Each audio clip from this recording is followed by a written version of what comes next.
Your first hurdle to buying a business is going to be business brokers. Now you have to get past the broker to have any chance at buying any business. So the first thing you need to do is whenever you submit your interest in the business, make sure along with it you include a reason why the broker should call you back. Let them know that you're local, tell them about your skills and why you would be a good fit for this business. And be persistent. A lot of brokers don't call back or follow through on the first message. They want to see who's going to really ask multiple times, because that way it's an easy way for them to filter out who's serious and who's not. And if you're on a site like BizBuySell and you haven't heard back from a broker, you can click that you have not heard back from them and they'll get a little nasty gram from BizBuySell and they'll call you back because they don't want to get in trouble with the platform. Generally, throughout the whole process, you really just need to be nice to them. You need to be cooperative. You somewhat have to follow, their program, how they like to do things. Don't ever challenge them. I know some tend to bully, especially new buyers, and they'll say things like, this is how it's done, or I've been doing this for 20 years. And I'll say, we do more deals than anybody else out there. And brokers say that to us all the time. And whenever they say that, it's when they're doing something just completely crazy and out of the norm. So whenever you hear that, you should know that they're probably not telling the truth. But no matter what they do, no matter what they may say that you don't like, just say thank you and keep moving forward. You just got to fill out their forms. Like, there's no reason for a broker to be asking for a PFS or personal financial statement where they're asking about all your personal assets. Some of it is because a lot of brokers are still operating on how the world worked 20 years ago, where you needed to have a lot of personal collateral to buy a business.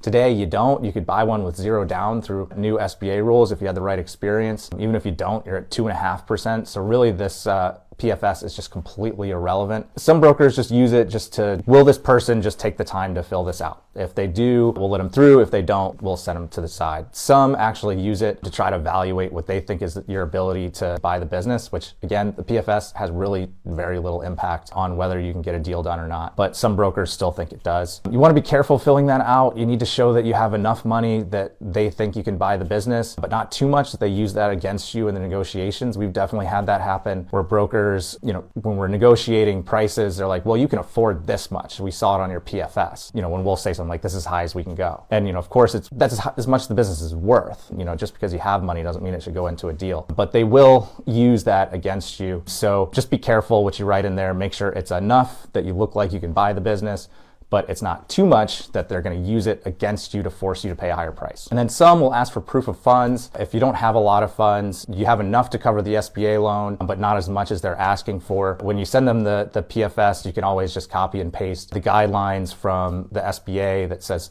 what you actually need for a down payment, or, an email from a banker that says you're only going to need 2.5%, because some just don't know that that's really what you need. So if you include something to educate them, they'll usually let you through. And then, of course, as you get time under your belt doing this, you're just going to learn that some brokers just aren't worth working with. They exaggerate their listings, so the business that they said made 400,000 makes 50, and you'll see that they just consistently do that.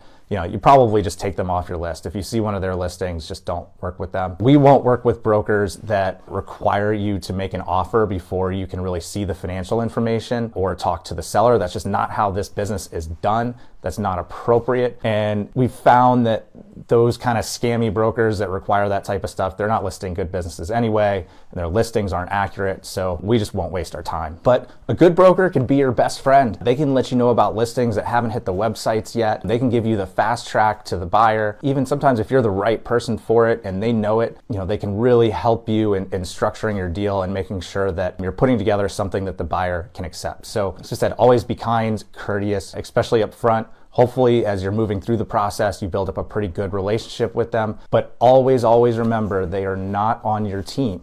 So if they say you have time to put together a deal or other offers, or the buyer's considering multiple offers, they're just going to try to get a quick deal. There's almost never a chance to do a secondary offer. The brokers encourage the buyers just to, once they get that first batch of offers, just to take the best one and not to ask for counters. So especially when there's a competitive bidding process, you really need to make sure you give your best and final offer.